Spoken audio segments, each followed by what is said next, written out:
Welcome back, fellow armchair generals. This is Gamer1745 here with my continuing playthrough of Hearts of Iron 3 with Black Ice 9.11, and of course we are playing as Germany.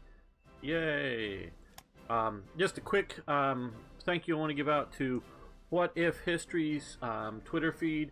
They do a lot of alternate history posts and other just general history posts, and the Black Ice Twitter feed as well for all the retweets that announce these videos. I really do appreciate that.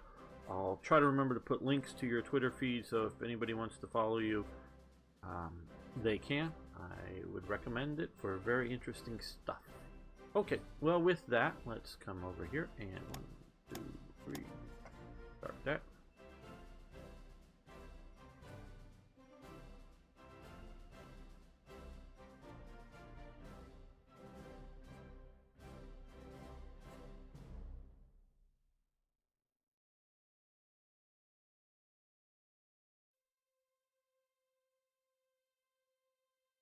Now what I am doing is this here, setting this guy here.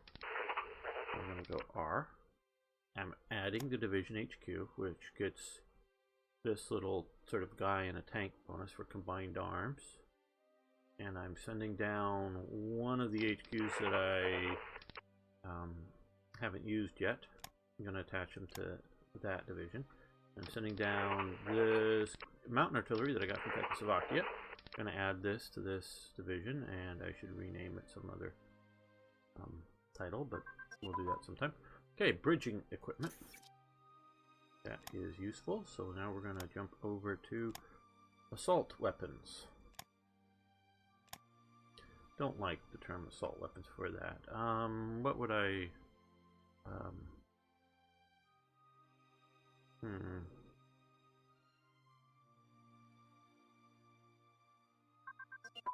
Demolition weapons, demolition, I don't know. Not that it's bad or wrong, it's just, you know, personal preference kind of thingy. Because I guess just modern use assault weapons, I'm thinking about the assault weapons debate in America, and assault rifles, which are a thing. Assault rifles, the Sturmgewehr was the first real classic thing, and it's, when properly used, it defines a specific type of weapon, which you could argue that the AR is not.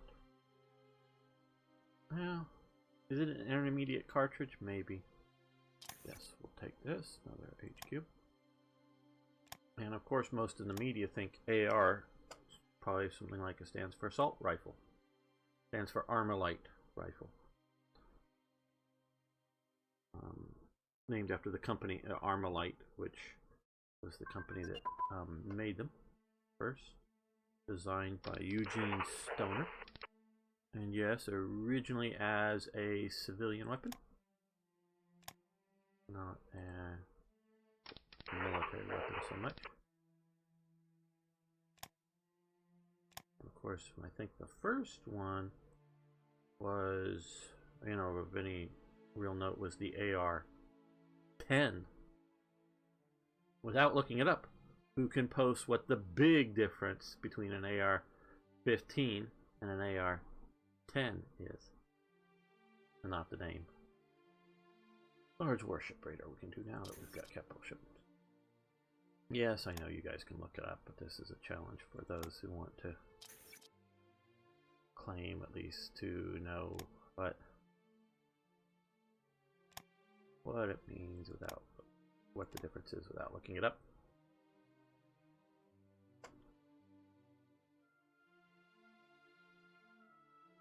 And for bonus points, again without looking it up, who was the, I think, major nation to buy and use the AR-10 rifle as a military weapon?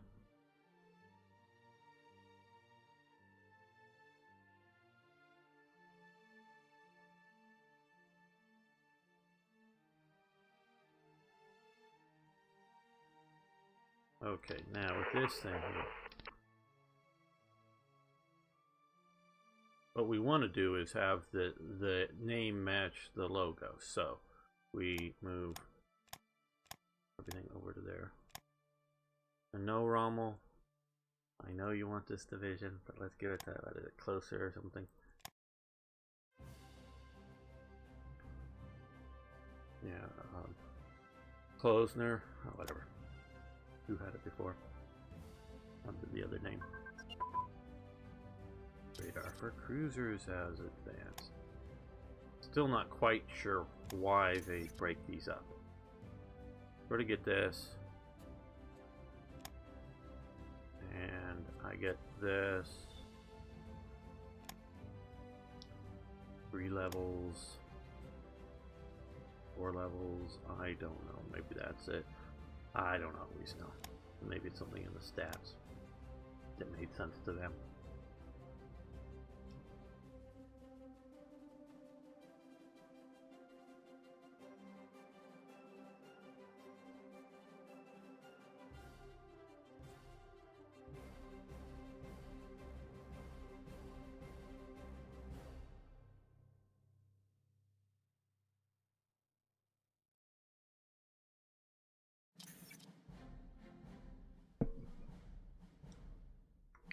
Okay, July. Oh, good. Ordering the H-31 battleship Erich von Hutten. Okay, we'll do that. Black Ice event. This was another ship laid down. Basically means they put the keel down the bottom of the ship and started working on it. I don't think it ever got terribly far.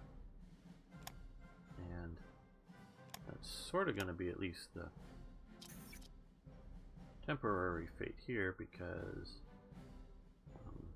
just going to be a while before we get to deciding to build it. And yes, it's a bit of a pain for this, constantly moving to the bottom, but still. Create conf group Kemp.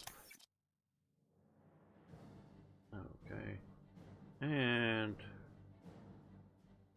even here, you have three options that will happen. One, activated until February 1940, so just the beginning of 1940. The other action, keep it until July 1940, or 5% chance of keeping it forever.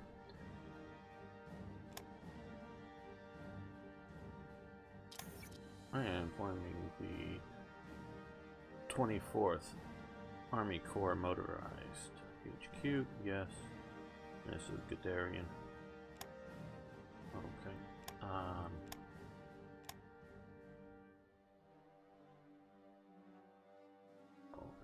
These damn HQs here. Okay, this is Guderian's HQ.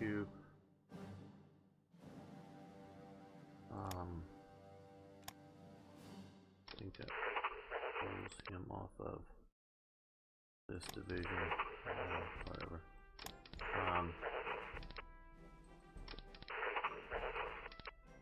We can keep that HQ in combat just about as well. And okay, we'll probably throw in a motorized or armored support element to that. And maybe shift a few things around. I don't know. Oh.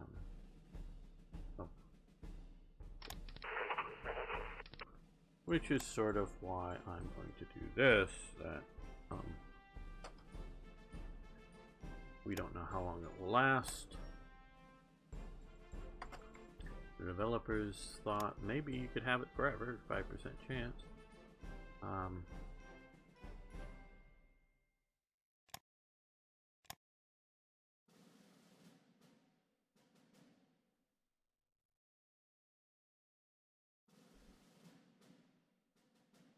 Oh, we lost high popularity. Okay, and we've had some of the last of the radar and coal mines, I think it was, or steel factories. So.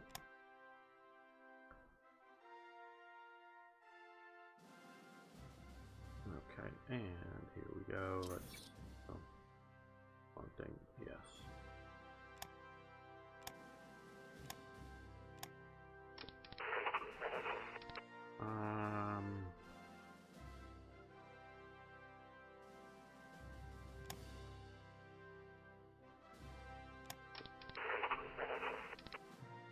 Everybody over to this. I know these sub-regiments aren't the right name. And if you're either anal retentive enough or maybe a bit of a too much of a dig, I don't know, or just have so much extra time on your hands you don't know what to do with it all, you go in and rename them. You know, to the look up the there's the lexicon. Dirty oh boy, I don't even, no, I'm sure I have it somewhere bookmarked, but oh, I'm just sort of blanking on what the rest of it title is. It's a online list of basically all divisions in the German army.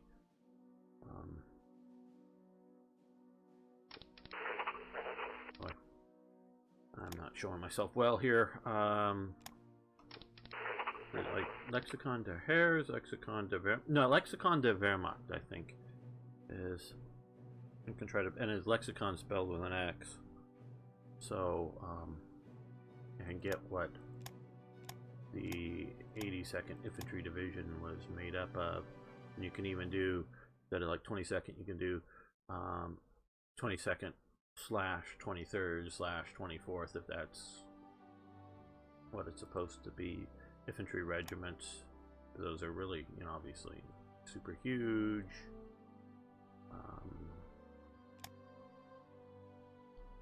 And if you want, you can do all of that. That's cool.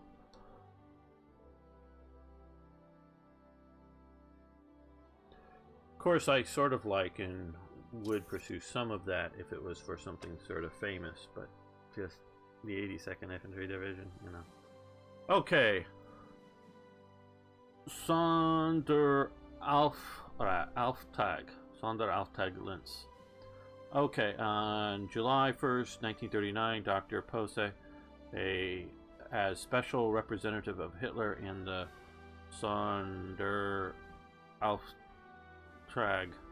Linz, Linz says in the city, to build a collection of art for the Reich. This is the art collection that will be housed in the museum in the patron city of the Fuhrer, right? A bunch, the top 20 or 30 cities, all got sort of like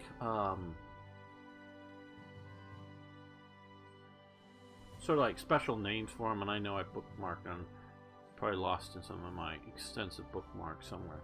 A site that had them that like patron city of the Fuhrer, or different sort of special titles that the National Socialists, and it was mostly came up with and got permission to use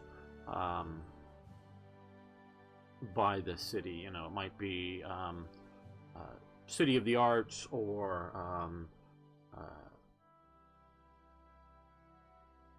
Munich. I don't know, for Munich,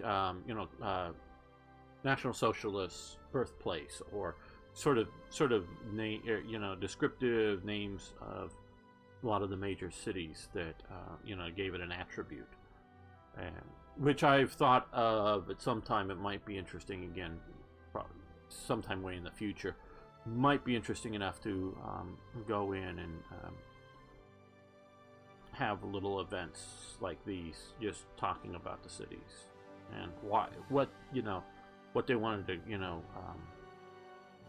patron city of the Fuhrer, or the Fuhrer's favorite restaurant is here, or whatever it might be, what and why, and little thing like that. Just sort of cool immersion, that kind of thing. Dr. Posey had the responsibilities of dealing with collections of painting from confiscated Jewish collections, distributions of looted art, and the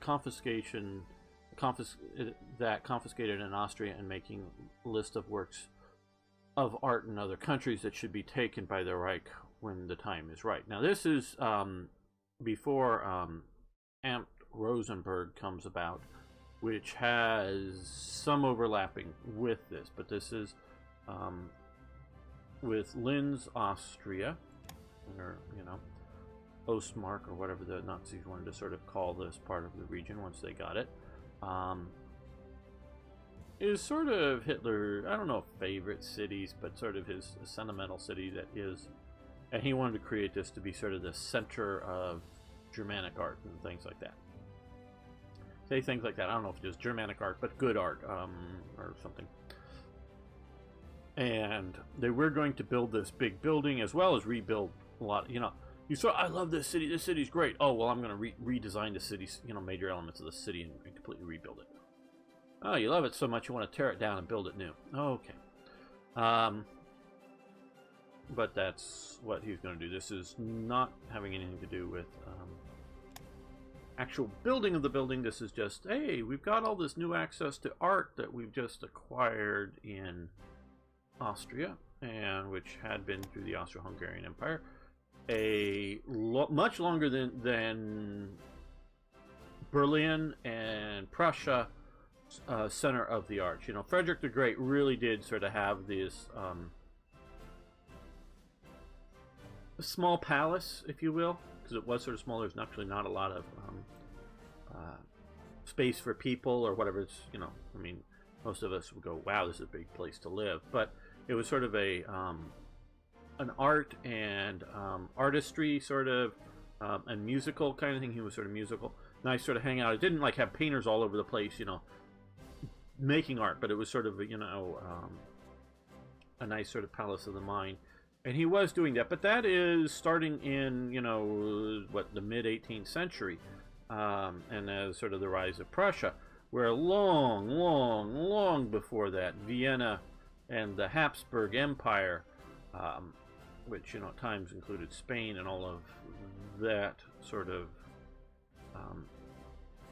great imperial reach as well, collected huge amounts of art going back much further. So it has a much broader tradition of that type of thing. Let's see. Let's go with the 83rd, because we were on the 82nd before.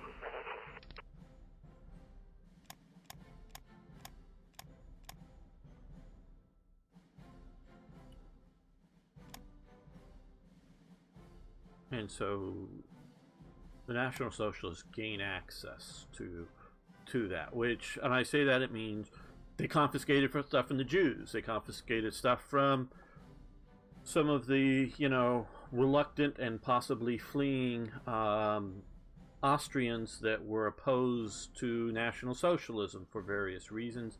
Probably not a lot of low-level or revolutionary communists in that, though sometimes you will find very socially high-ranked people, meaning whether they have any political power or not, but have ancient social status, going communist.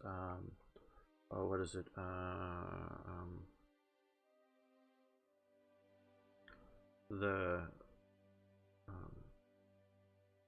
The Duke of Albany or whatever in Spain, I think, or the Duchess or whatever. She was. I remember seeing interviews of her, I think, in the 1970s or 80s, and she was very old, so she's probably dead by now. But having very much communist sentiments, even though she was sitting in some sort of palace, ancestral home. And I don't know if she was personally rich. Often, sometimes they may have, this huge estate, and if they were to sell off all their paintings and objects of art, they might be rich, but they hold on to them not to be rich, but just to preserve them. And, so they might very well have that sort of personality, be a communist and an enemy of National Socialism, but still, just because of their sort of historical significance and other things, hold on to that type of thing. But more often communists are lower class revolutionaries that don't have ancient or historic art in their possession.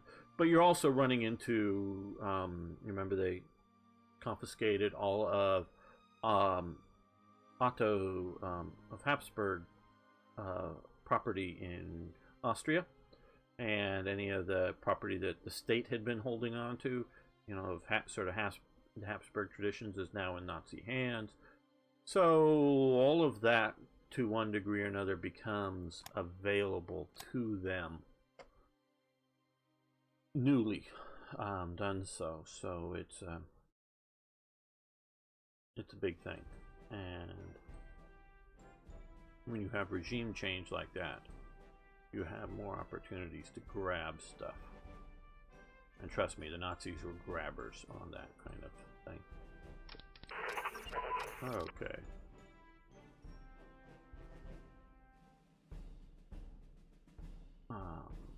Okay, the A1. I almost thought of trying to pronounce it, but no. Let's see, stop that. 1940s, I'm just going to say, is all right now. So, flexibility, yeah. Why? Flexibility over rolling artillery barrages, which is also good too, which is there. The big thing here is artillery speeding up here, as well as defensiveness, because divisions that move faster are better. Okay. Simson and Company, Schule in Thüringen. I still have the message from the Simpson family member who is currently living in the U.S. He had, I think, watched one of the episodes, or maybe it was just playing TRE. And I think it was just playing Third Reich events, because I covered this. And he gave me a bit more of his family lore, and just because of the situation, I do believe that it was I just have his Paradox screen name, which doesn't identify him by name, in any sort of way. But yes, I believe it's a Simpson family member. Simson Co. Was, shall we say, the smallest of the big armaments manufacturers in Germany. And when you're looking at things like Krupp, Mauser, John Paul Mauser's company, and a lot of other rather big armaments manufacturers, some of them building battleships and huge railway guns, that you're the smallest of a big company, or the big companies, means you're still a big company. It's not a small company. And because it was, I do believe, primarily, because it was the smallest of these companies, but there was still an effective, shall we say, small arms manufacturer. I don't think they made any, significant artillery, like 105mm guns or 75mm guns or anything like that. I think they were just small arms. They were the only ones legally allowed in Germany to, and I know I referenced this and gave more details in one of the earlier versions of this, of Complaining Through Germany. I went into this in more detail. They're the only ones under the Treaty of Versailles that were allowed to continue making arms for the military within Germany, within Weimar Germany. I don't think that it was a Jewish company at all entered the Western Allies' mind, especially seeing as it, and I believe it was basically confirmed, that the Simpson family thought of themselves as German as any other Germans. And I don't think they, and this is now again what I'm thinking, I don't think they were, running around being overly exuberant about their Judaism. They just happen to be Jewish as opposed to not being Catholic or Protestant, just Germans, and very patriotic. So, and this sort of comes down to the story. So they were the major arms manufacturers. They also are in Germany. They're sort of famous for their double-dated Lugers. The Luger pistol, as I'm sure you all know, the P08 9mm pistol, was sort of the standard German sidearm before World War I, during World War I, and continued to be produced all the way through World War II, though I think officially they moved over to the Walther P38. But so it's a long-term thing. Well, all of the basic Wehrmacht Lugers after World War I sort of, let's service these guns, go, send them back to the factory service, and get rechecked out, and if need be, having maintenance done on the pistols, which could be, if you're doing any maintenance, as simple as swapping out springs that get tired, or if there's over wear on some part of the pistol, replacing parts or whatever.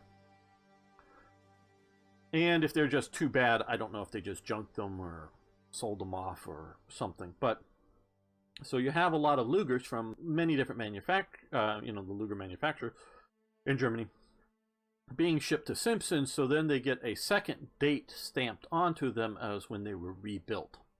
So you have whatever the manufactured date, so let's say 1916, in the middle of World War I, where they're cranking out Lugers as fast as they can, and then say in 1923 or 1924 or whatever the date is, it's been sent back to the Simpson factory and worked over and gets a second date put on it and then sent back to the government armory. So they're sort of famous if you have a double dated Luger in the Luger collecting realm, as you know what's happened with that gun. And it gives you the history of the gun. I have a DWM, that's another major manufacturer, Deutsches Munitionswerk Luger, and by the serial number and date it's 1914, and I'm pretty sure it's before the start of World War I, though they cranked up production just in the last months of 1914. So, and my gun has 0 Nazi markings and not double dated, so it is most likely brought back by a World War I era veteran to the United States. So, I don't have any records beyond that, but and then of course you later get whether they're double dated, because not all Lugers in Germany go back to the Simpson works for various reasons. They get hidden by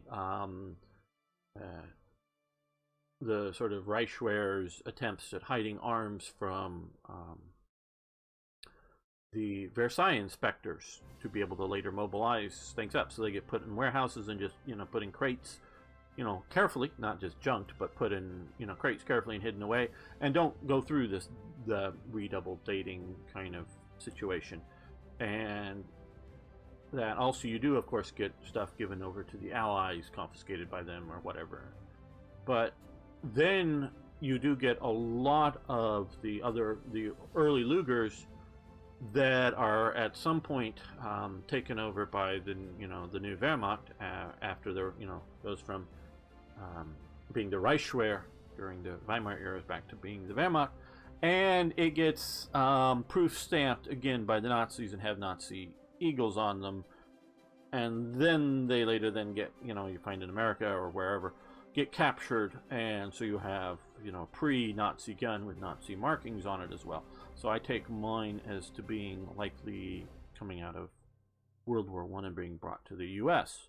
Oh, also they captured a lot, and there was for a while a flood coming in from the former Soviet Union, particularly with plastic handles put on them as replacements by the Soviets. So the Soviets, of course, never used them as any sort of combat arm. They just sort of got a bunch of them, and well, we may be going to war, so let's go recondition these guys. So a lot of those flooded into the U.S., and they're all that later stuff had import markings on them, as sometimes as sort of small as they could practically make them and get away with it, with as to what company imported them. And so an imported marked Luger is worth less than a non-imported marked Luger. And like I say, mine isn't, so that's why I'm considering what with mine. from the period. So you sort of have this thing going through. So Simson in Schule in Thüringen, there, and that might be the Simson plant, or that might be one of the others, but I think that's the Simson plant.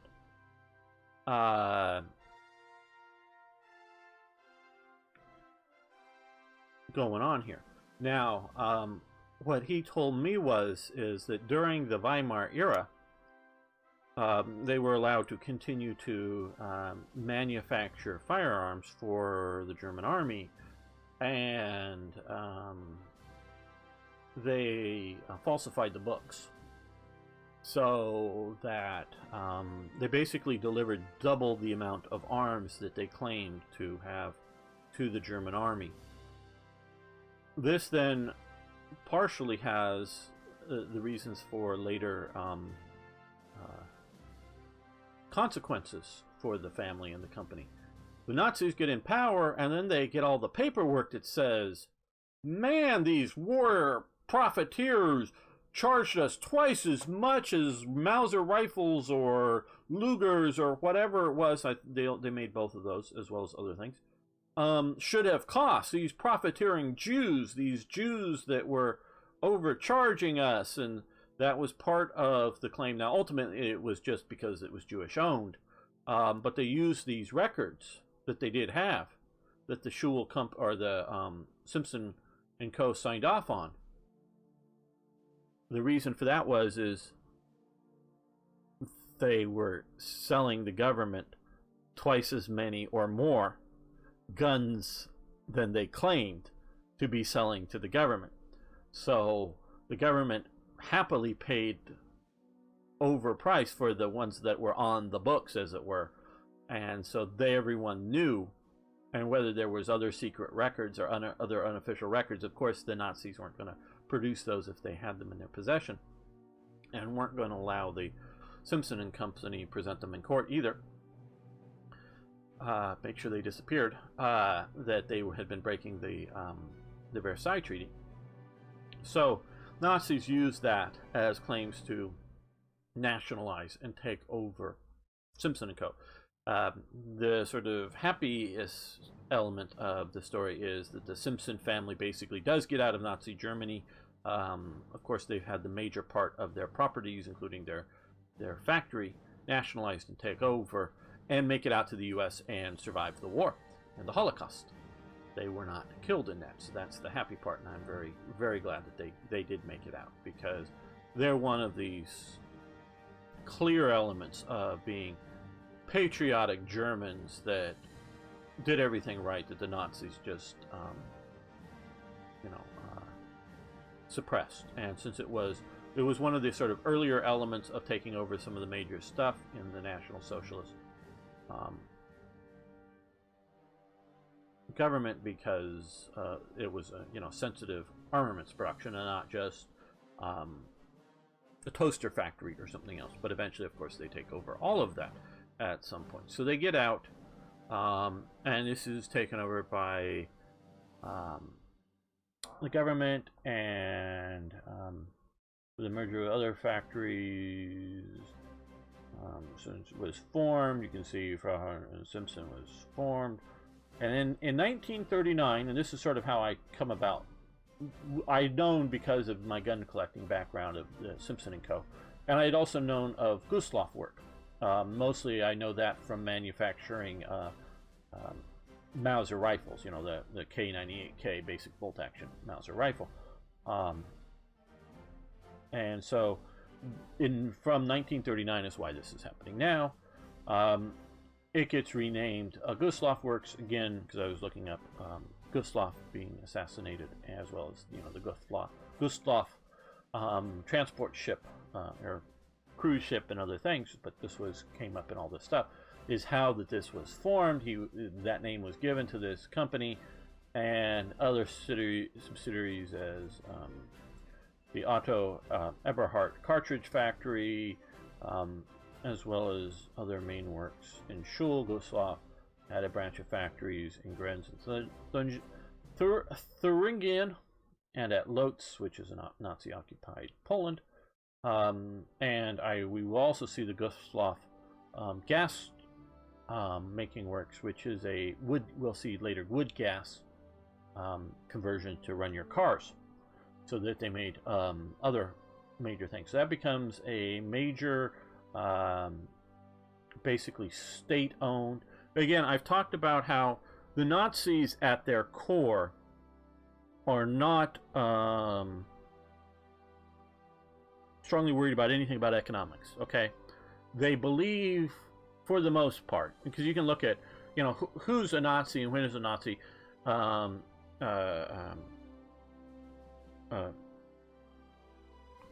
guy in Berlin, the rebel, Steiner. Oh boy, I'm blanking on it now. And his sort of SA group that that he flees to, becomes Chiang Kai-shek's bodyguard. Because it's not Strasser, Gregor and Otto Strasser, but the other, he's very much red. And not that necessarily, and I don't know different times what he, believes in ownership of the means of production, whether it can be privately owned or has to be government owned. He's obviously, and some of the people in his sort of circle, and a lot of the sort of the Berlin area Nazis, a lot of them were very red. But just how far red, it probably varies. But what I'm talking about is sort of the core intellectual group of the Nazis. Their primary concern is not that of economics. So they share, generally speaking, fascist economics, generally speaking. And there are divergences. And where I don't know, and again, I just don't know, but I don't know of any major manufacturing being done by the fascist government in Italy, because everything is statist, yes, but they would just simply, in my understanding of fascism in Italy, is that they would just work with other manufacturers and maybe give them all kinds of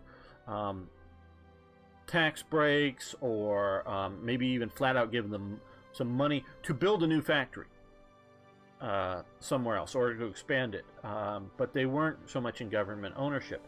Well, neither are the Nazis wanting to make the means of production owned by the state, but they were not adverse to it when it sort of fell into their laps. And so you would not consider, I don't see any coming out of any of the SS's, any of their ideological elements coming out in 1933 and later, that they are red in almost in any fashion.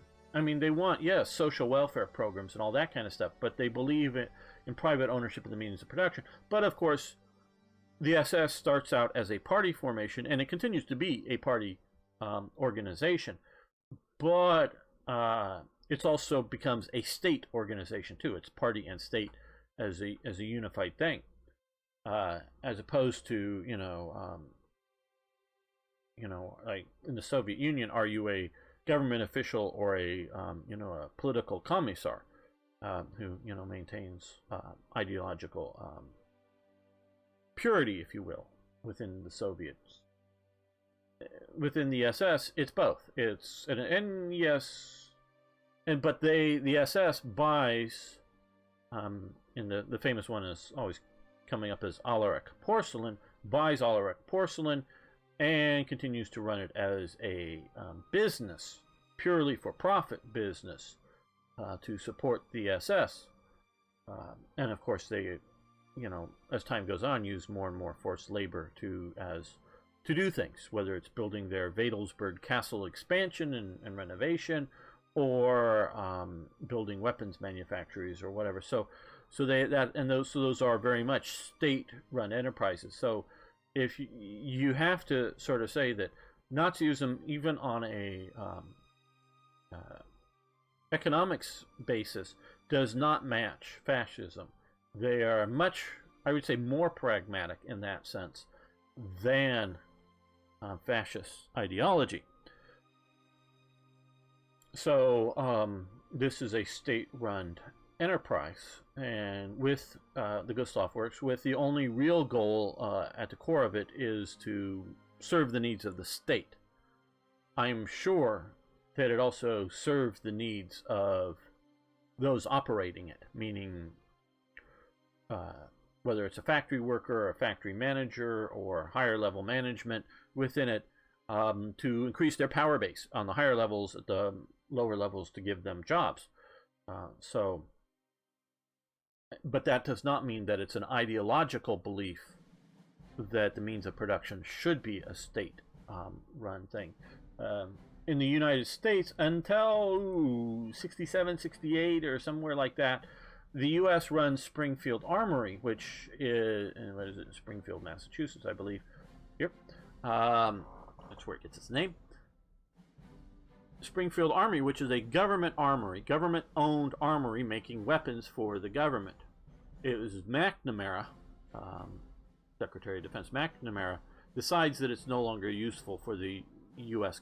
military and government and slowly works to get rid of it. Now, what the Springfield Armory did is it continued to make weapons when America had a super small army, you know, before the American Civil War.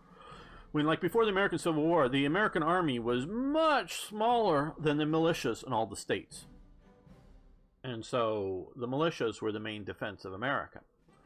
And militias went everywhere from being with highly effective units. Maybe an example of a sort of state militia to some degree would be the Texas Rangers, you know, because they're out on the, you know, front lines of dealing with banditry and Indians and other things in the American West, to being sort of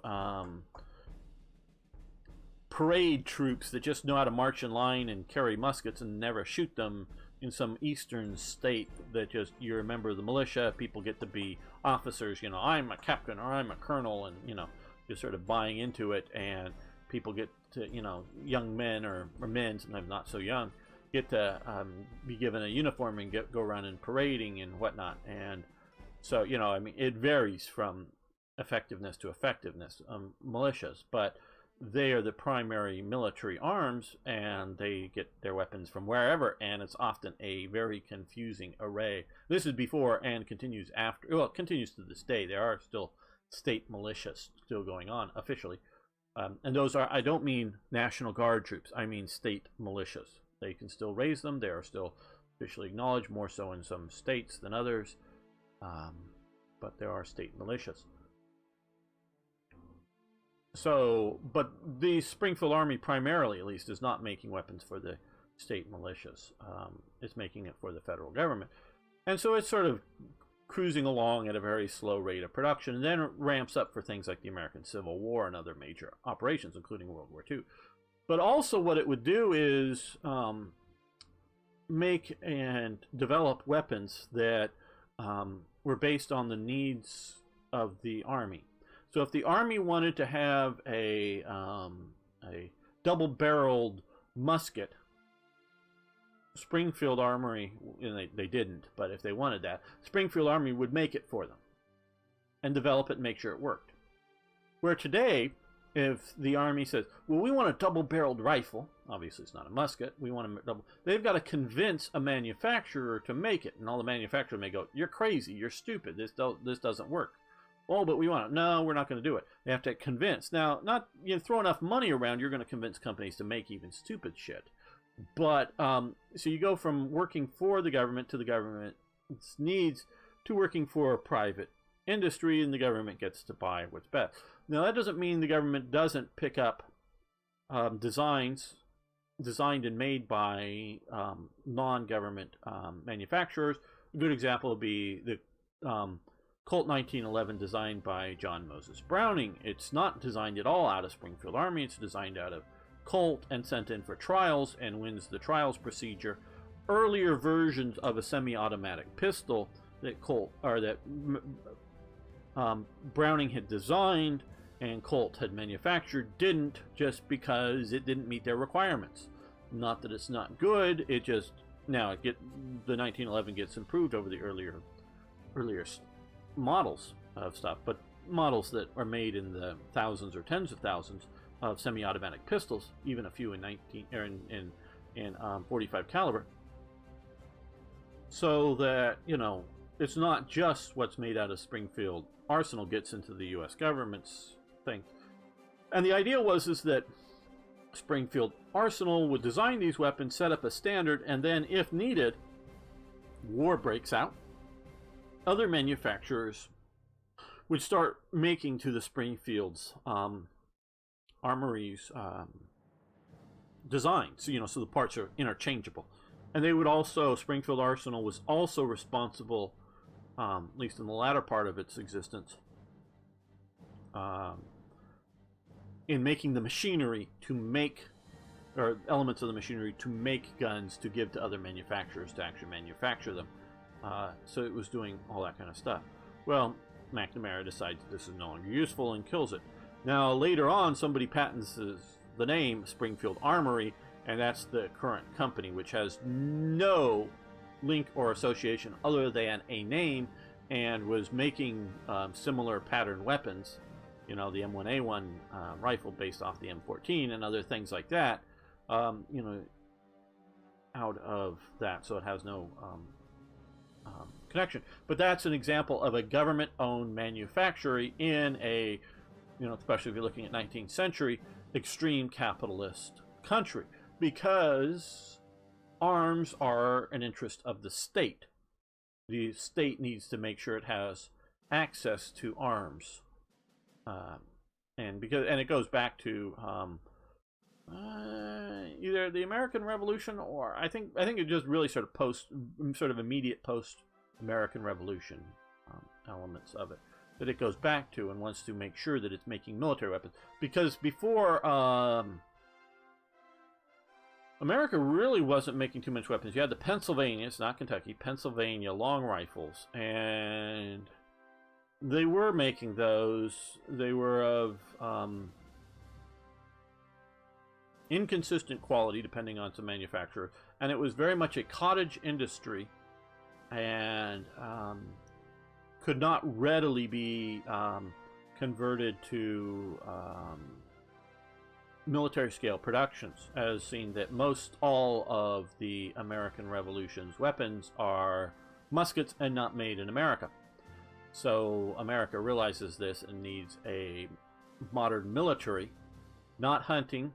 And I don't mean hunting as in less dangerous, but as in a different use, you know, an accurate slow shooting rifle versus a fast shooting musket needs. So they do that. So sure, you can have an ideology and a basic government practice and have exemptions to that. This Gustloff-Werke is a much more major exemption than Springfield Armory was. And so, but this also shows differences, because it's not just Gustloff-Werke, it's not just arms.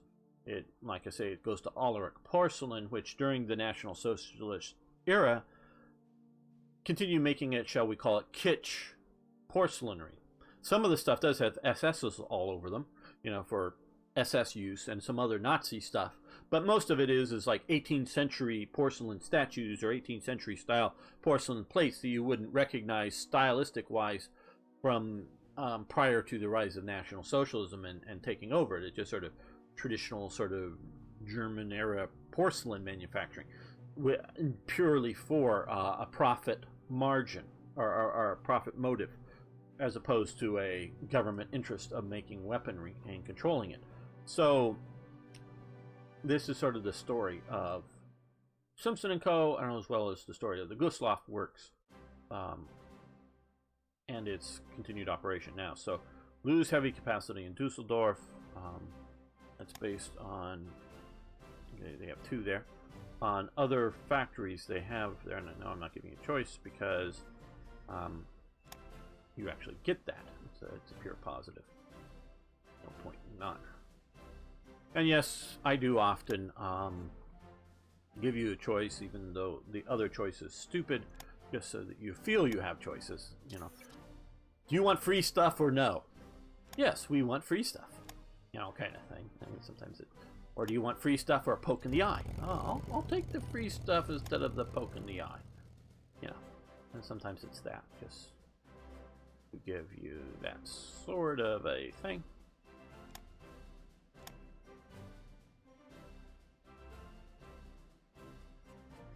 And these are all the kinds of things I've been learning about researching this mod. Knowing some of it from before, like Simson Co. Going, oh yes, we want the air show. Cost us some money, but yes. See, money 1,500, but we have plenty, and that's sort of why we have plenty. And we have plenty of supplies. Again, that's sort of why we have plenty. If we can get the final thing of this, it will help us out before the war starts. That's also part of the reason you want to have large overproduction of supplies and gain money. We don't have a large enough overproduction of supplies at the moment.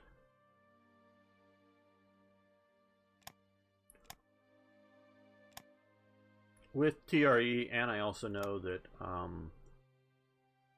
in my opinion, too money centric, because again, money I see pure, or primarily, not purely, but primarily as an international cost. And I see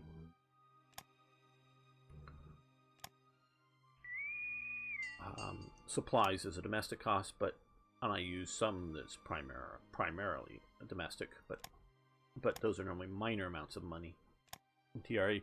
But not only TRE, but GGA and Black Ice itself, having a large element of, or overproduction of supplies never goes to waste, because it's over the immediate needs of supplies. But having big cushions will be greatly helpful as the war happens, and will be used for things, and are used as a check. Okay, Marine Hitlerjugend, the naval branch of the youth, is used to train future sailors for the Navy. The book Marine Hitlerjugend im Dienst, with 150 pages, was published by Reichsjugendführung, Reich Youth Leadership. It's very well illustrated and contains everything that the Hitler Youth boy needed to know if he plans a career in the Third Reich Navy, the Reichskriegsmarine, RKM. And I thought this was interesting. We've looked earlier at the Marine SA. This is Marine Hitlerjugend. Then you can see some of their activities. This is a bunch of boys being ferried out to a ship for presumably a few days at sea, getting experience of what it's like, just sort of that they're... So I went through a long time ago, Naval Junior ROTC, with no political indoctrinations. This does have the standard Hitler Youth political indoctrinations, but in some other ways it's a similar sort of thing.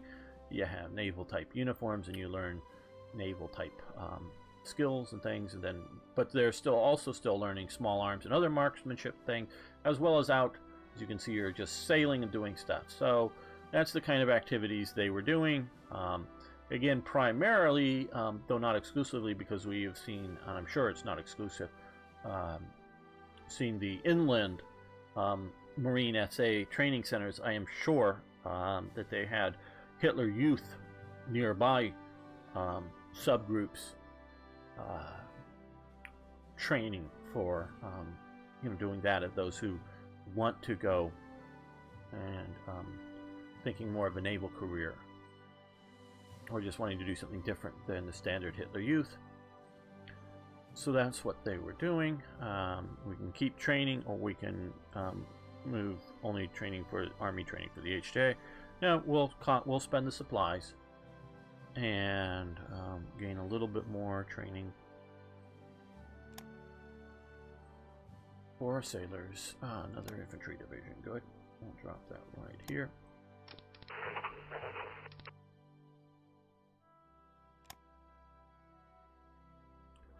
One more 80. Okay. Yeah. 88th Division. And yes, Rommel was putting his name forward. Can I have this one, please, sir? No.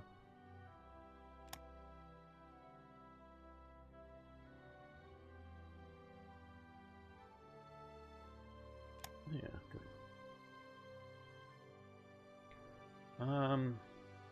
Yeah, I'm always sort of torn on the invasion of Poland. I don't want to shall we say, declare war and just sit here and then let the Poles try to attack me to gain more and more experience. I do think the Polish War was a major training experience for the Wehrmacht in its totality. Even though it wasn't a long campaign, it really sort of allowed them to work out a lot of the mobile warfare and other new warfare aspects and get sort of practiced on it. I really wish there was a easy way to throw experience to a set of officers for it. I don't think there is. I just don't think there is at all. And so, like, I'm wondering, I've got more than enough, even with the limited forces there, more than enough to go in and crush. Some of these guys up here. Poland as it is now. Oh, no, wrong one. I'm building a few divisions here, and we need to build more without any, well, with very little support units, because I'm going to use some of these guys here. We've got a bunch more infantry divisions. I included HQs for these just because I want these to show up as different because they're light infantry. So I quickly spot which light infantry versus regular infantry. Okay, we're getting Eisenhower, Scharnhorst, and Prinz Eugen early, and then in 40 and 41 we're getting Bismarck and Blucher. Transports, big and medium. Okay. These are building much faster. More medium, and then gliders, which will help.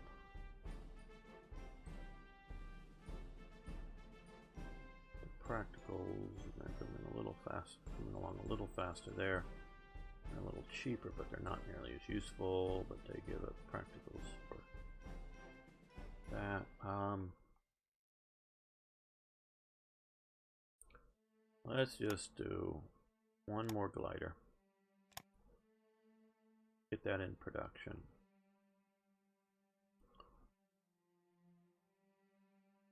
Two more. I know these are damned expensive. But I just, how many times did I wish in my previous games? Just another few more of these long-range transports to be able to get supplies to wherever, because well, these are very short range. These guys are good, they work well, but they just don't have the range that the others do. So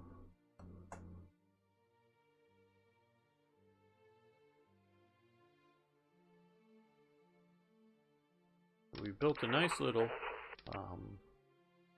mountain division there. It's not maybe as well developed as some of the others, but still operating in the mountains. That'll be a good unit there. Okay, small ship raider. Is grayed out, good, and we have anti-aircraft control systems, good, but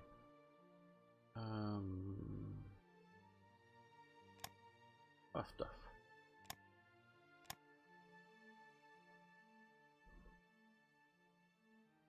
Normally I see a fair amount of battling of British submarines in this area, and I want to win that convincingly.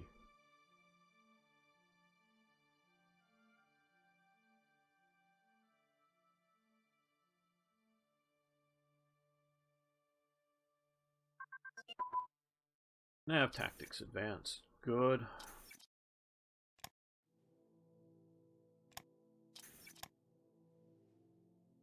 We are also over here continuing through with these, so the artillery unit training, that's good too. Trying to do somewhat of a balanced approach, pushing ahead a bit in 1940 stuff, some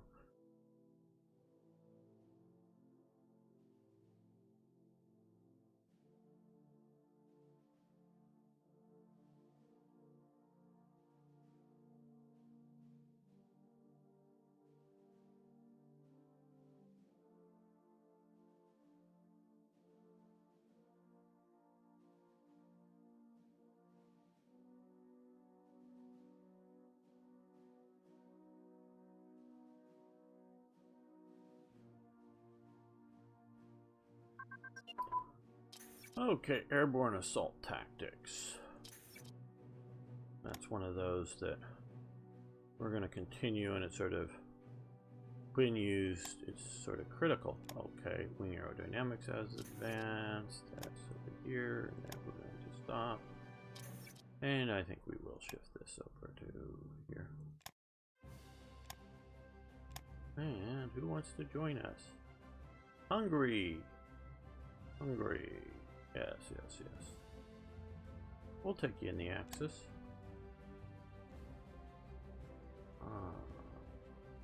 Invite to faction. Very likely. Yes. Hungary sees where its future is with the Reich. And unlike Romania and Yugoslavia, Hungary was not a reluctant, pressured-in partner. They, at least not pressured in by the Germans.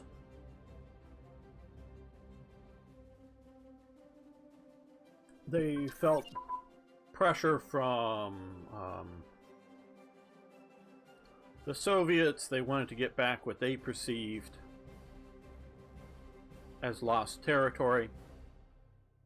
And again, if you've been watching all the episodes, you know some of my thoughts on territorial rights. Ultimately, it's the force of arms, but they wanted to get that. Parts of Romania as well as parts in Yugoslavia. They had already gotten most of what they could readily sort of. Obviously, there is sometimes option, you know, to give all of Slovakia to Hungary, but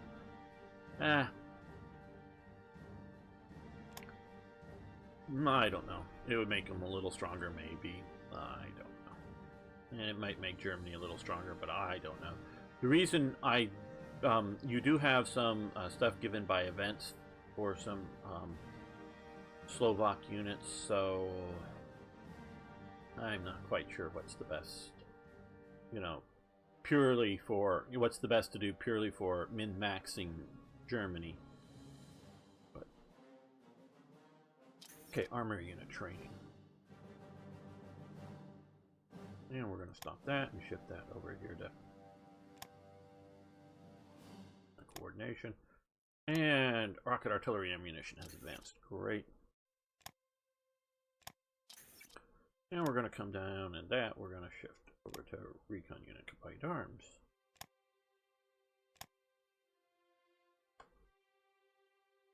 But so we now have another friend in this world and in this region here.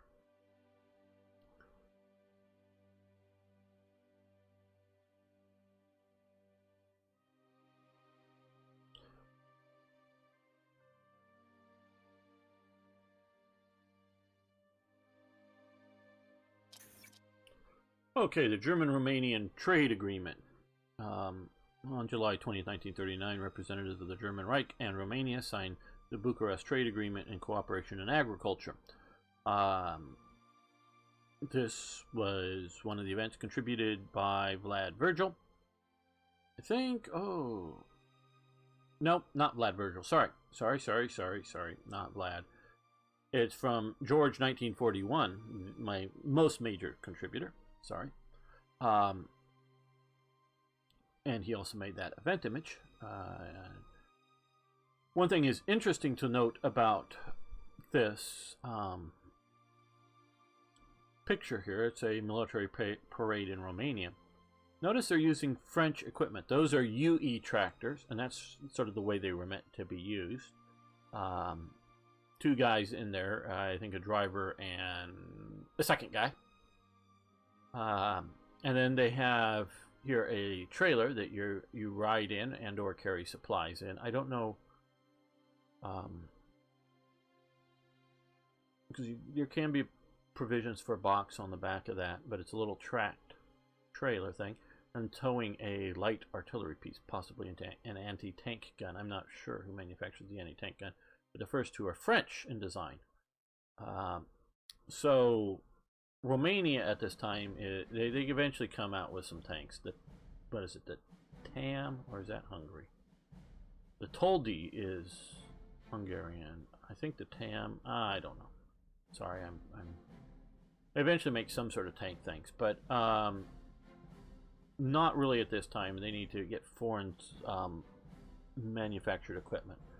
They want, as I've said before, want to have this strong military alliance, particularly with France. But France knows that it's unable to militarily and politically, in the sense of the French people willing to fight for Romania. It just isn't going to happen. So they had been following this other path. Now they're sort of, because of pressure, are pushing down the German paths. Now, what the sort of the ridiculous thing about this is, if they really actually thought the guys would be riding in that sort of trailer thing, going across country and being so exposed to machine gun and artillery fire. I'm not used to seeing the tractor or the trailer bit in French service. I am used to seeing the main UE tractor.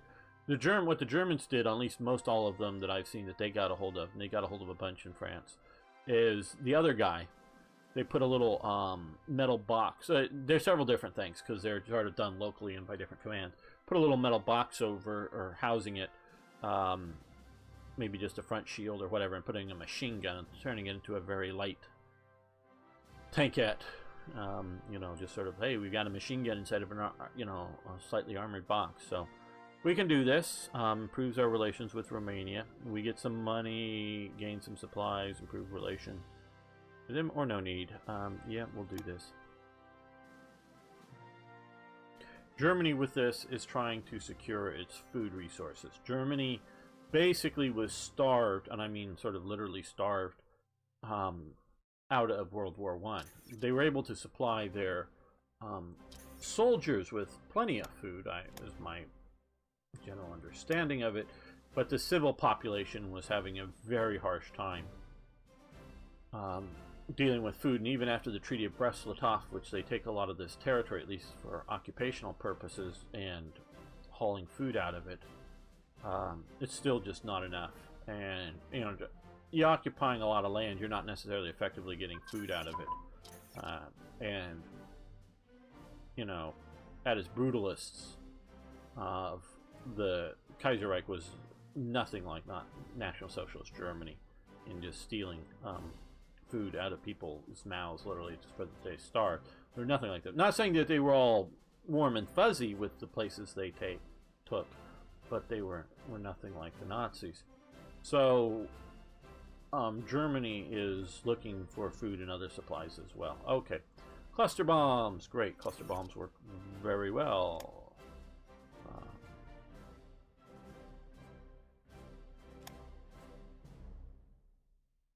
Let's come down here and do, now we're going to do rolling artillery barrages, so that will affect our artillery effectiveness there. That's good. And twin engine gun ability 20, I'm just butchering that, I know. But it's an awkward thing. Okay,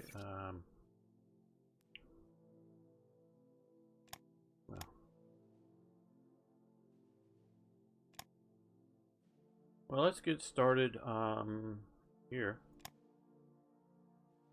Improving some of our flying boat and bomber types. National Socialist books for Iran. Germany provided a library of National Socialist books. These are just some sort of, these are National Socialist books, not necessarily any of the ones that went to Iran. Just, I don't know if you can read that. Some like sort of, I don't know who's who in Germany or whatever. But Germany provided Iran with a German scientific library. The library contained over 7,500 books selected to convince Iranian readers of the kinship between National Socialist Reich and the Aryan culture of Iran. And when I'm saying this, and this is after reading Hitler's Monster, I think a lot of these books will have been the esoteric books, because a German scientific library, and the Germans defined, or I should say the Nazis, don't let anybody fool you, and sometimes they try to do that. Occultism was banned in, and I've seen it in different documentaries and things, that occultism was being banned in Nazi Germany, and that they had big clampdowns on occultists and things like that. Well, there was the Hess Protocol or something right after Rudolf Hess's flight to Scotland. There was a clampdown on some of them, and I'm also blanking on his astrologer's name. And they can look at earlier measures of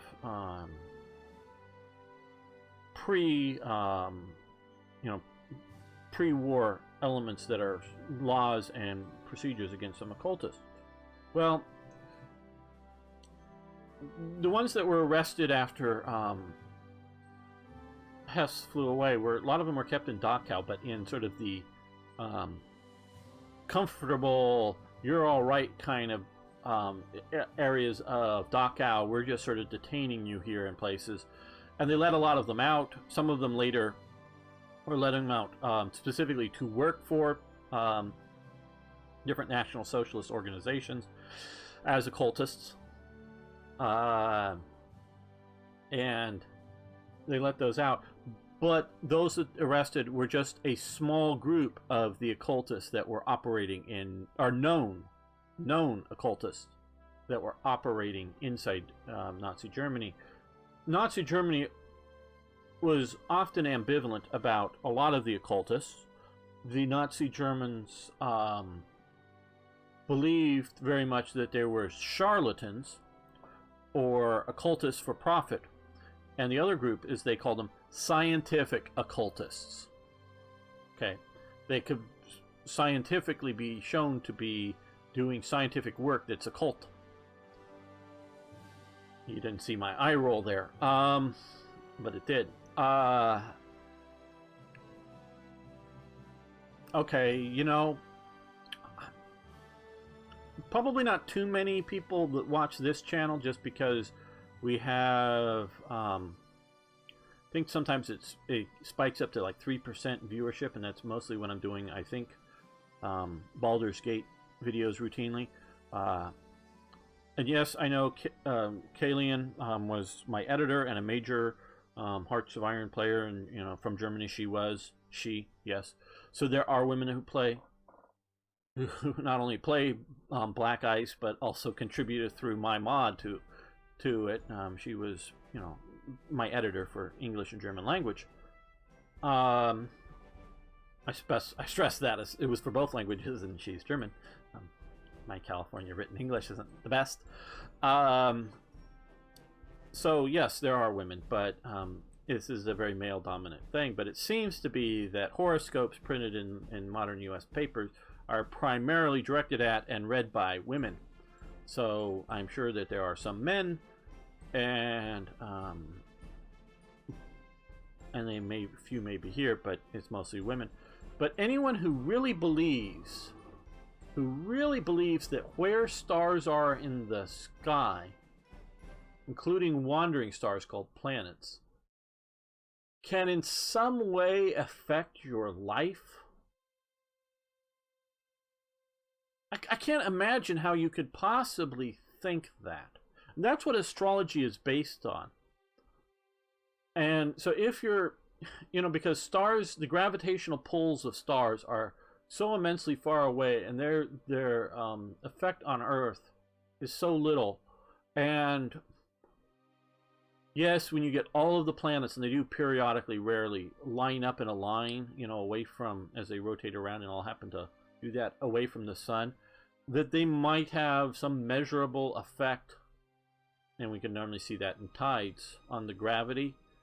But we see a huge amount of more measurable effect on tides by the moon, that I just can't imagine why or how, other than simply traditions and a lack of education or thought behind it or something like that, that you would think astrology in this modern day and age has any real effect on your life. So it comes down to belief in religion, quite honestly. And you go, oh God, I'm a practicing Christian, but I check my horoscope. It's still a religious belief. Trust me, it's still a religious belief. And part of what religion explains is the how and why things happen in life. Okay, that's at least part of the how and why. Periodically, and I see this as some of the stuff, oh, the Big Bang Theory kind of thing, and then, Christians are sort of slamming that theory. Oh, it's just a scientific theory. The Big Bang Theory was presented by a Catholic priest who was also an astronomer, not an astrologer, but an astronomer. I don't know whether I want to call him an amateur, because I don't think he made money being an astronomer, but he did have an education in it, in studying the stars, and he did look through lots of telescopes, and that was almost sort of his primary job. But I think his primary income was being a priest, a Catholic priest. So the Big Bang Theory was thought up by a Catholic priest. It is a religious based theory. The previous primary star universe based theory was the steady state theory, meaning the stars and the universe has just always been here, and it will always be here and just continue forever because it's always been here. Now, of course, the human mind can't, well, what about before that time? There has to be a beginning. It has a trouble with the idea of before.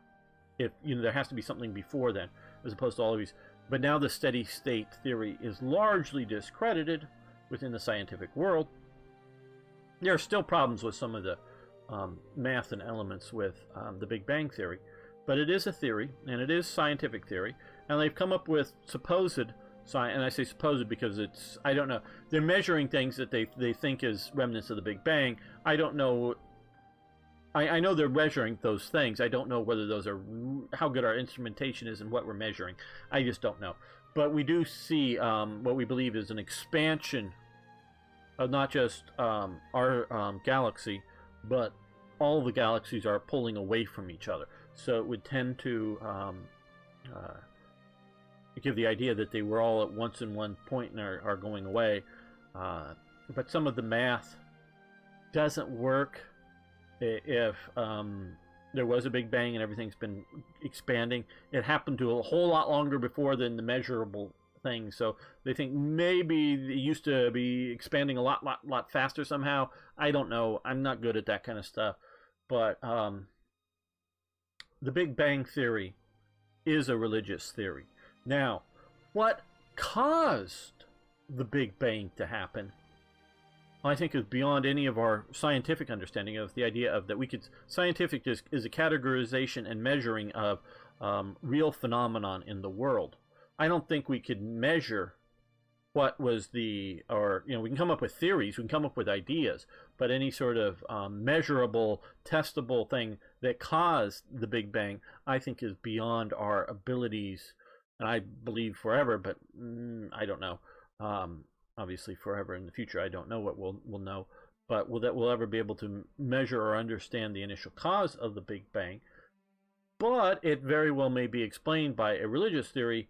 God caused the Big Bang to happen. God caused the Big Bang, or God caused creation. You can believe that or not believe that. I'm not pushing that theory on any of you. I'm just saying the idea of the Big Bang, and you could support a steady state. You can try to think of some other, and there may be other theories, I just not other than the Big Bang. Of course, you can modify it, not the original Big Bang theory, or you can come up with new theories about the Big Bang.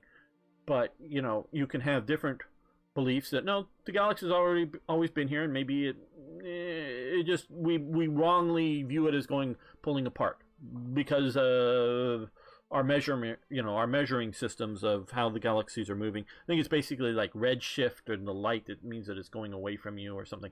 I don't know exactly how they're measuring it all, but maybe their measuring techniques are incorrect, and maybe it's all coming together. I don't know, but I'm not trying to say that Big Bang is what happened, or I'm not trying to say steady state is what's happened or whatever, but I'm just saying is the main theories were steady state or the newer Big Bang theory.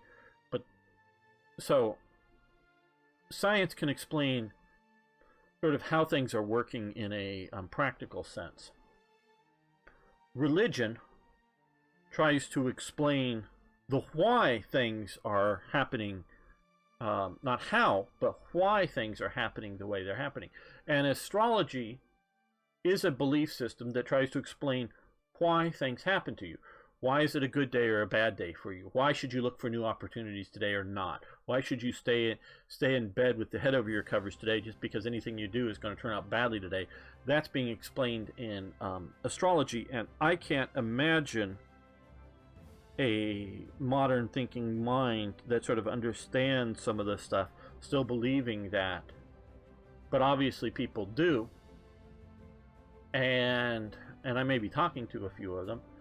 And if you want to try to explain, oh, well, it's based on something else. Well, no, it's based on the stars. You can come up with other sorts of rationale, but astrology is based on the stars and the stars' effect. But the stars, and of course, the stars originally were seen as a combination of a fixed array of stars and then the planets, the wandering stars, moving around within it.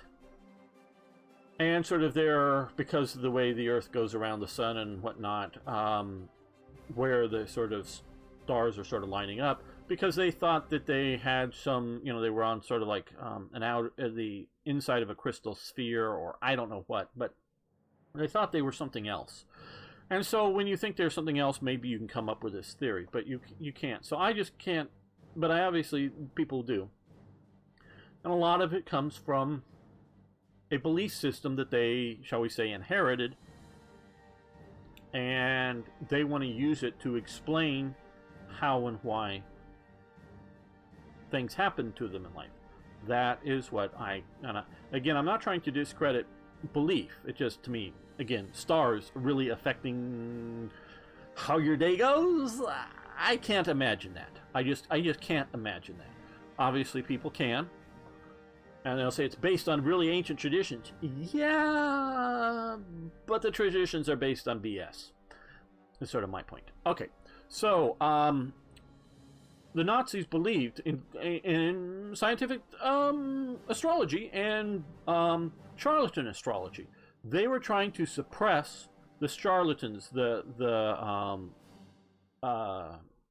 those out doing it for money, those making this stuff up. But they were also trying to suppress another element, which they saw, I don't know whether they saw it as a more dangerous or not, but generally a smaller element of occultists that were working against them. See, if you believe in the occult and the occult powers, and you believe that some of your people have it, you also believe that other people have it and can be working against you. So they were trying to suppress and deal with enemy occultists. So if you were on board, even just sort of a lip service on board with National Socialism, you were mostly okay. And if you actually got on board and tried to promote the theories and occult practices of the National Socialists, you were golden. They were giving you money. You were part of the thing. So, and later on, as the war continued a bit more, they started in National Socialist Germany, started to reprint astrology columns in newspapers because one, they were manipulating what they said, and two, they thought it would be a morale booster for the home front primarily. So now, of course, the Nazis believed in the world ice theory. You can look that up or see some of my earlier talks on some of that stuff. So a lot of what they believed, I think, was nutty. So, if you believe in some nutty stuff, what can you say? So, that is part of what I believe was in this library, because I've seen this, got this referenced on something, and put this in here, but I've never seen a list, and there probably is a list somewhere of what the books that were sent. But I do think this book, or these set of books, is part of the far-reaching influences of National Socialism in modern Islamicism. Now, they, of course, throw out world ice theory. They throw out a bunch of other elements of National Socialism, but they keep others, particularly its anti-Semitism, and some of it, I think, some of it's sort of magic sort of thing, but they interpret it sort of different. But it has continuing influences on today's Iranian government. So we'll send the books primarily so we can improve our relationship with Iran, because we want them in the Axis. The jerry can. This is also, I'll keep this fairly short, and then we'll end this, because I think this is the last event here. And this episode. The jerry can is a very important thing. Wehrmacht Einheit Kanstener, sorry, I'm trying to break these words. German name for the jerry can was more than just a good can for carrying fuel and water. It was the basis of a system of refueling motorized forces. Using the jerry can and standard trucks is more efficient at keeping a motorized force fueled than any specialized fuel trucks that take longer to refuel the same number of vehicles. This is very interesting. There was an expedition, like, I don't know what, across some parts of, like, Turkey, the Middle East, and India or whatever, and it was a mix of American and Germans.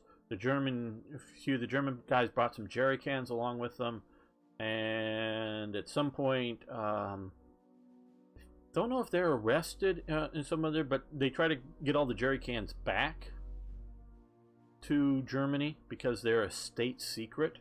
I mean, this is literally, they were like a state secret. That the guys who took them weren't supposed to take them, and they just thought, oh, well, these would be good for trekking across these, fuel and water cans, trekking across these rough terrains.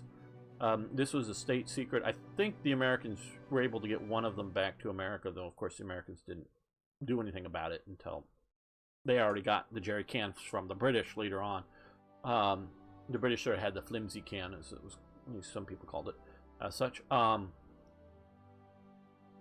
This is very good. Part of the design here is 3 handles. If a single person is carrying this, you carry it with a center. If 2 people are carrying it, one on each of the outer grips, the idea that part of this lid opens up, you can use it to be a pour spout, there is a pour spout as part of it that you can put on. It has a fairly wide mouth on it, very well constructed. That's all very good, all in very good, that it's a very efficient fuel can. And that's what most people think of it as. But in reading about this, I learned that, if you have a fuel truck, and the Germans did use fuel trucks, they both built them and captured some and whatnot.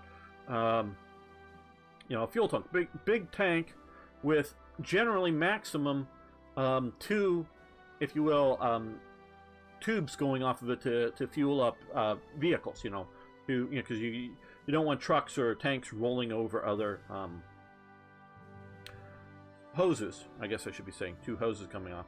So it's really sort of only effective to be loading up fuel on each side of the vehicle. I guess there's some other ways I could think of trying to do 4, 2 in front and 2 in back or something. But basically it's max 2 at a time. So you can fill up 2 tanks or 2 trucks or 2 half tracks at a time, gas them up.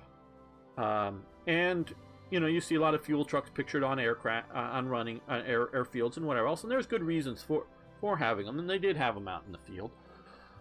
What the jerry can allows you to do is you fill them up from at supply depots, sort of like you're seeing here. I mean, they're filling jerry cans here. Whether they're coming from 50-gallon drums with a hand crank pump to fill it up, or they're having other sorts of things. They're filling them up, and they fill up lots of them.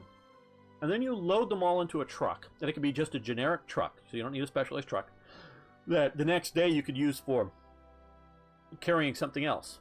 Food, wounded, just carrying troops, carrying ammo, whatever.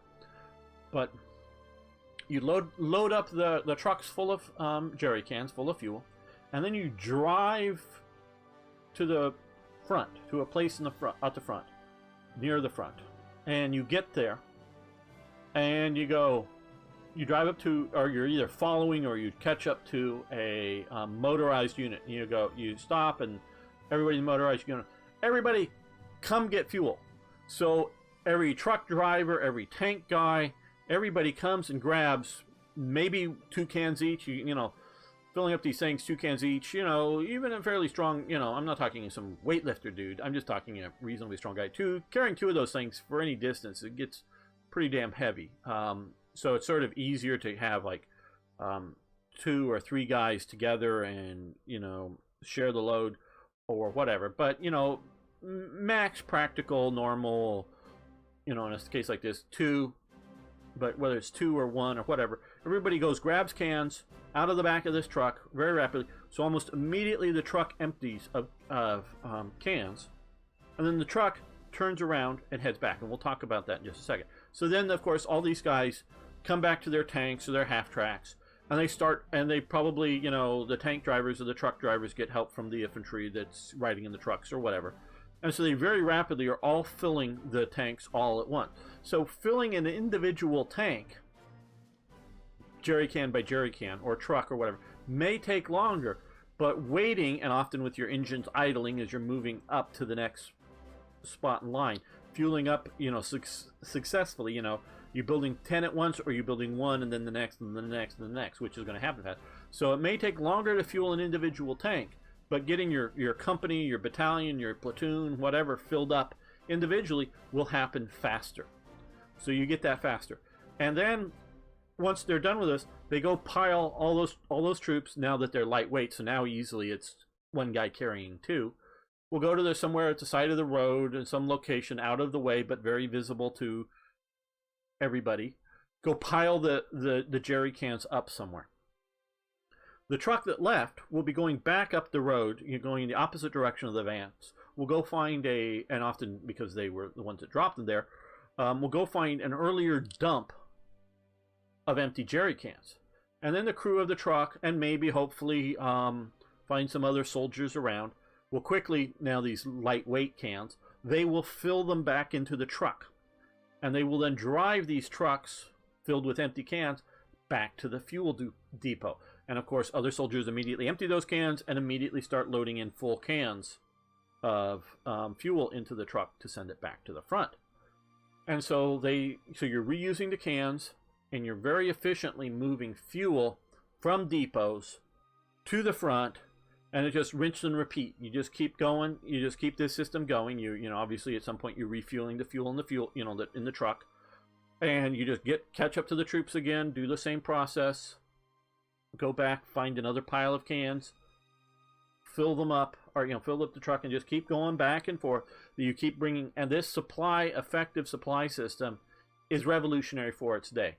The Germans come up with it prior to the invasion of France, and I think well prior to, I think in this time period, you know, before even Poland, that they come and they work out for their motorized forces. Now, this is part of what I've been talking about with some of these magazines and getting the ideas and training spread out to the forces, but this is also in training, you know, limited, you know, the motorized corps is practicing these things and figuring these techniques out. So they develop that stuff. So I look at the Germans have this special ability to move faster, particularly at a, you know, parts of iron level, because an individual truck and group of trucks on one tank of fuel, or tanks in one tank of fuel, or one tank of fuel plus a few extra fuel cans of whatever type carried in the back or on the sides of a tank or something, isn't going to go any faster. They'll be able to move that unit just as fast as they can go, and they sort of have immediate fuel supplies. But once you're talking about driving across these provinces, this will greatly speed you up and make it that much faster. So it's faster in multiple ways. And of course, just as the flow needs, you know, you sort of need to have the trucks. Now, obviously, you can have an extra bunch of fuel cans, so you can ignore some. So yeah, you can say, I don't know, some trucks maybe immediately get some wounded to carry back instead of carrying back empty fuel cans.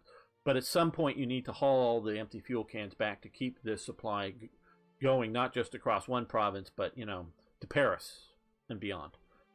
So you have to do that. So I looked at this and wanted to give Germany a bonus. So it has supply throughput, which I'm looking at sort of fuel, because fuel and supply are sort of bonus until the end of this thing of over anybody else. And this supply keeps, because in a lot of infantry divisions, you've got, and as the war goes on more and more, you've got your artillery ammo being carried in trucks.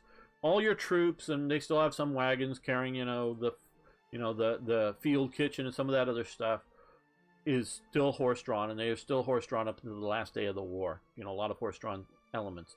But more and more they're trying to motorize, if not making a motorized division, just make sure that, the artillery is motorized. So this supply throughput and everything gets a bonus of that. Now that's a very important strategic effect, and why early on in France and in North Africa, once you get the Germans operating instead of the Italians, why they are able to, the French, okay, they're just to a large degree befuddled, but even the fairly motorized and updated British, but just how can they be here this fast? Not that, well, they're moving at 30 miles an hour or at 20 miles an hour, or whatever the tank or vehicle speed may be. It's that sort of strategic, because they knew they couldn't move that fast, moving that many trucks. They just couldn't, because their systems were not designed for that sort of speed. So it's an important thing. Okay, thanks everybody for watching. Thanks for liking the videos. Also, of course, please post comments, questions, suggestions, corrections, whatever. Love hearing from you. See you next time for more Hearts of Iron.